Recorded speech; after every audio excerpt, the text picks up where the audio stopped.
Hello friends, welcome to exam capsule.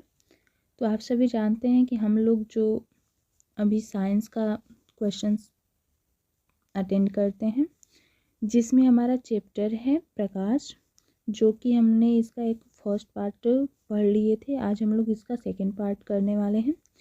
और आप सभी जानते हैं कि जो हम क्वेश्चंस करते हैं वो प्रीवियस ईयर क्वेश्चन होते हैं, किसी न किसी एग्जाम्स में पूछे हुए रहते हैं।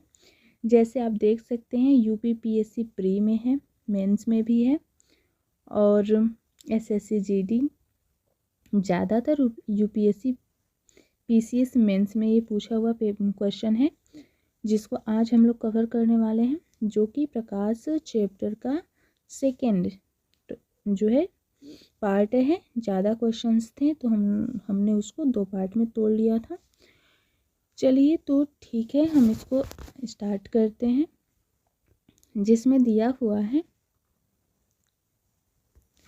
कि खतरों के संकेतों के लिए लाल प्रकाश का प्रयोग किया जाता है। क्यों किया जाता है लाल प्रकाश का प्रयोग? क्योंकि इसका प्रकीर्णन सबसे कम होता है। धूप से बचने के लिए छाते में रंग संयोजक होता है, तो ऊपर उजला होता है और नीचे का जो छाते का कलर होता है वो काला होता है। प्रकाश रंग निर्धारित तो होता है किसके? तो इसके तरंग लंबाई द्वारा। प्रकाश का रंग उसके तरंग और लंबाई द्वारा निर्धारित होता है। प्रसारी विश्व की संकल्पना आधारित है, डापलर प्रभाव पे आधारित है। प्रसारी विश्व की संकल्पना सूर्योदय और सूर्यास्त के समय सूर्य के लाल रंग होने का कारण क्या है? तो वो है प्रकाश का प्रकीर्णन। सूर्योदय और सूर्यास्त के समय लाल रंग के होने का क्या कारण है सूर्य का? तो प्रकाश का प्रकीर्णन। खगोलीय दूरदर्शी से बना प्रतिबिंब होता है। कैसा होता है? ये होता है काल्पनिक और बड़ा। काल्पनिक और बड़ा होता है। खोज बत्ती में दर्पण जो प्रयुक्त होता है वह है, क्या होता है जो खोज बत्ती में प्रयुक्त होता है दर्पण? नतोदर दर्पण। नतोदर किसको कहते हैं? तो अवतल दर्पण को। नेक्स्ट क्वेश्चन है, आँख की सुग्राहकता सबसे अधिक होती है किस रंगों के बीच? तो पीला और हरे रंगों के बीच में सुग्राहकता अधिक होती है। दृश्य प्रकाश का दैर्घ्यमान प्रसार होता है। ठीक है, दृश्य प्रकाश का दैर्घ्यमान प्रसार होता है कितने से कितने के बीच? 390 से 780 nm के बीच में होता है। रात्रि दृष्टिकोण के कैमरे में उपयोग नहीं होता है। क्या उपयोग नहीं होता है? तो वस्तुओं से एक्स किरण विकिरण का जो है उपयोग नहीं होता है रात्रि दृष्टिकोण के कैमरे में। किसी तारे का रंग दर्शाता है क्या? तो उसका ताप को दर्शाता है। जब प्रकाश एक माध्यम से दूसरे माध्यम में जाता है तो अपरिवर्तित रहता है। क्या उसका अपरिवर्तित रहता है? तो आवृत्ति। जब प्रकाश एक माध्यम से दूसरे माध्यम में जाता है तो उसकी आवृत्ति अपरिवर्तित रहती है। पूर्ण सूर्य ग्रहण के दौरान सूर्य को सीधे देखने से आँख में अपरिवर्तनीय क्षति पहुँचती है। रेटिना का जलना सूर्य की किरण के कारण होता है। किस किरण के कारण जो है रेटिना का जलना होता है? तो अल्ट्रावायलेट रे की वजह से। पेंसिल सरीखे एक पिंड को चलते हुए टीवी पर्दे या ट्यूबलाइट के सामने तेजी से घुमाने पर उस पिंड के प्रतिबिंब हमें दिखलाई पड़ते हैं। तो इसका कारण क्या होता है? स्ट्रोबोस्कोपी प्रभाव के कारण वो प्रतिबिंब के रूप में दिखलाई पड़ते हैं। नेक्स्ट है कि आँख में अंध बिंदु एवं पीत बिंदु पाए जाते हैं। कहाँ पे? तो दृष्टि पटल में। दृष्टि पटल में आँख में अंध बिंदु या पीत बिंदु पाए जाते हैं। नेक्स्ट देखते हैं, दिया हुआ है कि दृष्टि पटल रेटिना पर जो चित्र बनता है वो क्या होता है? वस्तु से छोटा होता है और उल्टा होता है। वैज्ञानिकों ने हाल ही में विश्व का सबसे छोटा प्रकाश बल्ब बनाया है। किसकी सहायता से? तो ग्रेफीन की सहायता से। किसकी सहायता से? ग्रेफीन की सहायता से सबसे छोटा प्रकाश बल्ब बनाया गया है। किसी व्यक्ति का पूरा प्रतिबिंब देखने के लिए एक समतल दर्पण की न्यूनतम ऊंचाई होनी चाहिए। ठीक है, तो उस व्यक्ति की आधी ऊंचाई रहेगा तो पूरा प्रतिबिंब दिखेगा। एक समतल दर्पण की वक्रता त्रिज्या कितना होता है? अनंत होता है, अनंत होता है। प्रकाश का वेग अधिकतम निर्वात में होता है। मानव आँख की पुतली जिस एल्कलाइड के अति तनु विलयन से फैलाई जाती है वह है, तो एट्रोपिन है, एट्रोपिन है। जिस मानव आँख की पुतली जिस एल्काइड के अति तनु विलयन से बनती है वो क्या है? एट्रोपिन है। नेक्स्ट है कि प्रकाश सीधी रेखा में चलना प्रतीत होता है, क्योंकि प्रकाश का तरंगदैर्घ्य बहुत छोटा होता है, इसलिए सीधी रेखा में चलता प्रतीत होता है। पर्यावरण स्वच्छ रखने की दृष्टि से सर्वोत्तम ऊर्जा स्रोत कौन सा है? तो सौर सेल है, जो है पर्यावरण को स्वच्छ रखने का सर्वोत्तम ऊर्जा स्रोत। पानी से भरे बर्तन में डुबाई गई छड़ मुड़ी हुई प्रतीत होती है, क्यों? तो अपवर्तन के कारण। सूर्योदय और सूर्यास्त के समय सूर्य अंडाकार प्रतीत होता है, क्यों? अपवर्तन के कारण। जब दो समानांतर समतल दर्पण के मध्य कोई वस्तु रख दी जाती है तो बनने वाला प्रतिबिंब की संख्या क्या होगा? तो अनंत प्रतिबिंब बनेगा। खतरे के संकेत के लिए लाल प्रकाश का प्रयोग किया जाता है, क्यों? क्यों किया जाता है? इसका प्रकीर्णन सबसे कम होता है, इसीलिए लाल प्रकाश का प्रयोग खतरे के संकेत के लिए किया जाता है। लेजर एक युक्ति है जिसके द्वारा उत्पन्न होती है, कौन सा? उद्दीप्त विकिरण उत्पन्न होती है, किससे? लेजर के द्वारा। वह प्रभाव जिसके कारण ब्रह्मांड की प्रकृति ज्ञात करने में सहायता मिलती है, कौन सा प्रभाव है जिससे ब्रह्मांड की प्रकृति ज्ञात करने में सहायता मिले? डॉपलर का प्रभाव। विबग्योर जो के प्रकाश के किस रंग की तरंगदैर्घ्य न्यूनतम होती है? तो बैगनी का न्यूनतम होता है, ठीक है। नेक्स्ट है कि सूर्य के प्रकाश में कितने रंग होते हैं? तो ये 7 रंग होते हैं सूर्य के प्रकाश में। नेक्स्ट देखते हैं, दिया हुआ है कि सूर्य के प्रकाश की लाल और हरे रंग की तरंगदैर्घ्य के अलावा महासागरों में जल के अणुओं द्वारा सूर्य के प्रकाश के अन्य कौन से रंग की तरंगदैर्घ्य अवशोषित की जाती है? किसके द्वारा? तो जो आपको पता है कि सूर्य के प्रकाश लाल और हरे रंग के तरंगदैर्घ्य के अलावा जो महासागरों में जल के अणु होते हैं उनके द्वारा सूर्य के प्रकाश की कौन से रंग की तरंग अवशोषित होता है, यानी महासागर का जल कौन से कलर के रंग को अवशोषित करता है? तो वो होता है पीली। विद्युत चुंबकीय स्पेक्ट्रम प्रकाश की पूरी श्रृंखला का वर्णन करता है, जिसे आमतौर पर तरंगदैर्घ्य के किस क्षेत्र में और ऊर्जा आवृत्ति में वृद्धि के क्रम में विभाजित किया जाता है? तो वो 7 क्षेत्रों में विभाजित होता है। जो चुंबकीय स्पेक्ट्रम प्रकाश की पूरी श्रृंखला का वर्णन करता है वो जो तरंगदैर्घ्य के 7 क्षेत्रों में ऊर्जा आवृत्ति में वृद्धि के क्रम से विभाजित किया जाता है। लाल, नीला और हरे रंग के प्रकाश को समान मात्रा में मिलाने पर किस रंग का प्रकाश बनता है? तो वो सफ़ेद रंग का। प्रकाश तरंग क्या होता है? विद्युत चुंबकीय तरंग होता है। प्रकाश में सबसे तेज गति से यात्रा करता है, किस में? तो वो निर्वात में सबसे तेज गति से यात्रा करता है। नेक्स्ट, जो वस्तुएं सूर्य की तरह स्वयं प्रकाश उत्सर्जित करती हैं उन्हें क्या कहते हैं? स्वयं प्रकाश उत्सर्जित करेंगी जो वस्तु, तो वो होगा दीप्त पिंड या वस्तु। दीप्त पिंड कहेंगे या दीप्त वस्तु कहेंगे। सूर्य द्वारा उत्सर्जित प्रकाश का रंग क्या होता है? सूर्य द्वारा उत्सर्जित तो सफ़ेद होता है।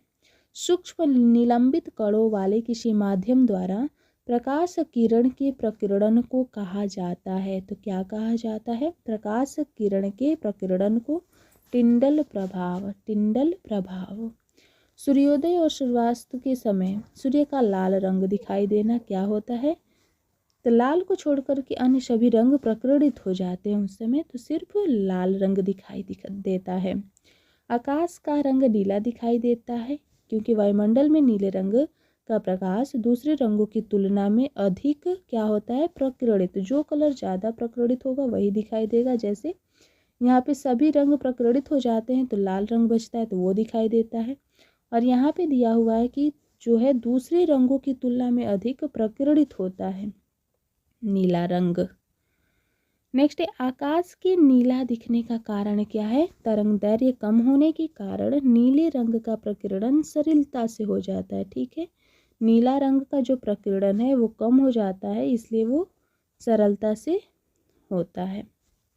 नेक्स्ट देखते हैं, दिया हुआ है, श्वेत प्रकाश के अपने घटक रंगों में छितराव को कहा जाता है। श्वेत प्रकाश के अपने घटक रंगों में छितराव को क्या कहते हैं? तो वर्ण विक्षेपण। उस परिघटना प्रकाश के प्रकीर्णन द्वारा संचालित का नाम है जिसमें सूर्योदय और सूर्यास्त के समय पहाड़ों की चोटियां गुलाबी या नारंगी रंग की हो जाती हैं, तो उसे क्या कहते हैं? एल्पेग्लो कहा जाता है। जहाँ पे सूर्योदय और सूर्यास्त के समय पहाड़ों की चोटियां गुलाबी या नारंगी रंग की हो जाती है, उसे कहते हैं एल्पेग्लो। नेक्स्ट है, रमन अपने वाहन में पश्च दृश्य दर्पण का प्रयोग करना चाहता है, उसके लिए उसे दर्पण चुनना चाहिए। कौन सा? उत्तल दर्पण। वाहनों के हेडलाइट के रूप में निम्न दर्पण का यूज होता है, अवतल दर्पण। हेडलाइट में अवतल और पश्च लाइट में उत्तल। निम्न प्रकार के दर्पण में प्रकाश का पार्श्व व्युत्क्रमण प्रदर्शित होता है, तो समतल दर्पण में यदि प्रकाश एक दूसरे के सामने रखे गए दो समतल दर्पण में परिवर्तित हो तो प्रतिबिंब क्या बनेगा? अनंत बनेगा। समतल दर्पण द्वारा बनने वाले प्रतिबिंब का आकार सदैव कैसा होता है? तो बराबर होता है। किसके? वस्तु के। समतल दर्पण द्वारा प्रतिबिंब का आकार सदैव वस्तु के बराबर होता है। नेक्स्ट देखते हैं, दिया समतल दर्पण द्वारा बनने वाला प्रतिबिंब सदैव सीधा होता है। एक दर्पण द्वारा बनाए गए प्रतिबिंब में बाईं ओर की वस्तु दाईं ओर दिखाई देती है और दाईं ओर की वस्तु बाईं ओर दिखाई देती है। इसे क्या कहते हैं? पार्श्वीय व्युत्पन्न। पार्श्वीय व्युत्पन्न कहते हैं। एक दूसरे पर 120 डिग्री पर झुके दो दर्पण कुल कितनी छवियां बनेंगी? तो 2 बनती हैं। 120 डिग्री पर झुके दो दर्पण द्वारा कुल 2 छवियां बनेंगी। सौर कुकर में उपयोग के लिए किस दर्पण का सबसे उपयुक्त होता है? कौन सा दर्पण? सौर कुकर में अवतल दर्पण। यदि उपयोग में लाया जाने वाला दर्पण अवतल दर्पण है तो इसमें आवर्धन का सही सूत्र क्या होगा? तो प्रतिबिंबित दूरी बाई बिंब दूरी हो जाएगा। बताना है कि दर्पण कारों की हेडलाइट में प्रयोग होता है, तो पता है हेडलाइट में अवतल और पश्च में उत्तल। एक अवतल दर्पण में यदि बिंब को वक्रता केंद्र पर रखा जाए तो बनने वाला प्रतिबिंब होगा तो वक्रता केंद्र पर ही स्थित होगा। अगर अवतल दर्पण बिंब को वक्रता केंद्र पर रखेंगे तो प्रतिबिंब भी वक्रता केंद्र पर ही बनेगा। नेक्स्ट है, इस दर्पण में प्रतिबिंब आभासी सीधा बिंदु के साइज का होता है, तो वो होता है उत्तल दर्पण में।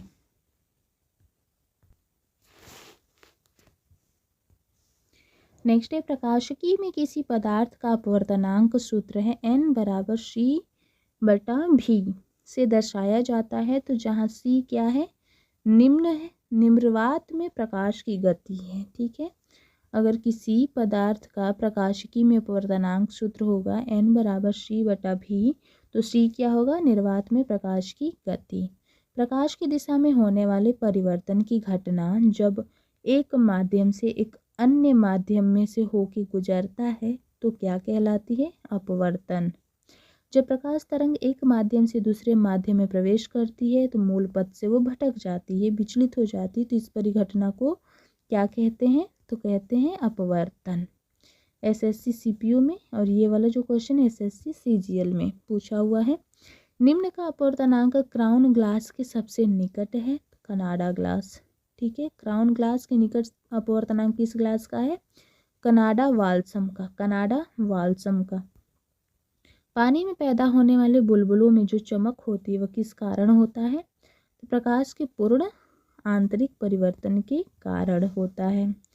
दिया हुआ है कि 2.5 डायोप्टर क्षमता वाले उत्तल लेंस की फोकस दूरी कितनी होगी? तो 40 सेंटीमीटर दूरी होगी। बाईफोकल लेंस के ऊपरी भाग में लेंस होता है, कौन सा? अवतल लेंस होता है।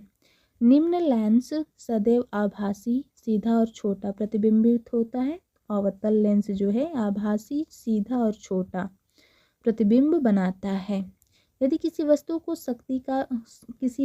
की शक्ति को डायोप्टर के रूप में व्यक्त किया जाता है तो वह वस्तु कोई लेंस होनी चाहिए। ठीक है, वो वस्तु लेंस की ही तो शक्ति डायोप्टर होता है, इसलिए वो वस्तु लेंस होगी तभी उसका शक्ति डायोप्टर होगा। लेंस की क्षमता -2 डायोप्टर है, तो डी से अभिप्राय क्या है? डायोप्टर का साइन है। जब आप तेज रोशनी वाले कमरे में आते हैं तो आप मंद रोशनी वाले कमरे में वस्तुओं को नहीं देख पाते। क्यों? परितारिक सिकुड़कर पुतली को छोटा बना देती है, जिससे आंखों में कम प्रकाश प्रवेश कर पाता है। नेक्स्ट है, अभिनेत्र लेंस में वक्रता को संशोधित करने में पेशियां मदद कर सकती है, तो वो होगी पक्षमाभी पेशियां। किसमें? तो अभिनेत्र लेंस में वक्रता को संशोधित करने में पक्षमाभी पेशियां मदद करती हैं। जो लोग फोकसी लेंस लगाते हैं उसमें कौन सा होगा? तो जरा दृष्टि दोष होता है उनमें, जो लोग द्विफोकसीय लेंस लगाते हैं।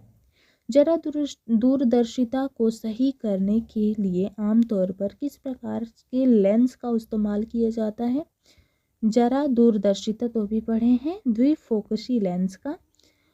रजत को दूरदृष्टि दोष है, हाइपरमेट्रोफिया है। नेत्र रोग विशेषज्ञ उसकी दृष्टि को सही करने के लिए किस प्रकार का लेंस सुझाएंगे? कॉन्वेक्स लेंस सुझाएंगे। ठीक है, दूरदृष्टि दोष है, उसे कॉन्वेक्स लेंस सुझाएंगे। अभिनेत्र लेंस की फोकस दूरी में परिवर्तन किसके कारण होता है? पक्षमाभी मांसपेशियों, जो कि ऊपर भी पढ़े थे हम लोग।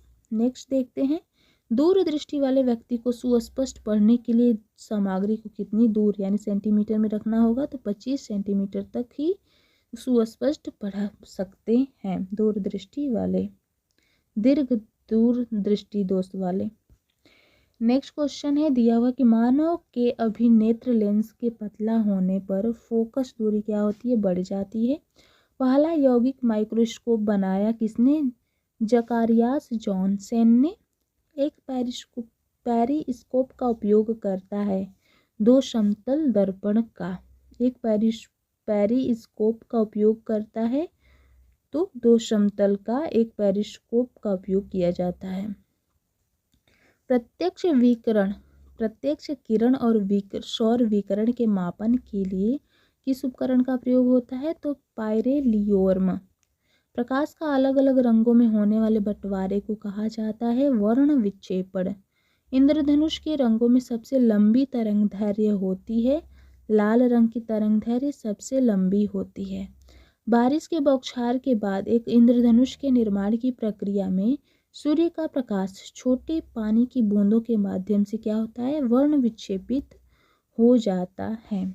नेक्स्ट है, इंद्रधनुष के निम्न रंग की तरंगदैर्घ्य सबसे कम होती है किसमें? तो बैगनी रंग का तरंगदैर्घ्य सबसे कम होता है। ठीक है, यहाँ तक हमारा लाइट चैप्टर खत्म हो गया। नेक्स्ट चैप्टर रहेगा विद्युत एवं विद्युत चुंबकीय प्रेरण, जिसको हम लोग नेक्स्ट डे पढ़ेंगे।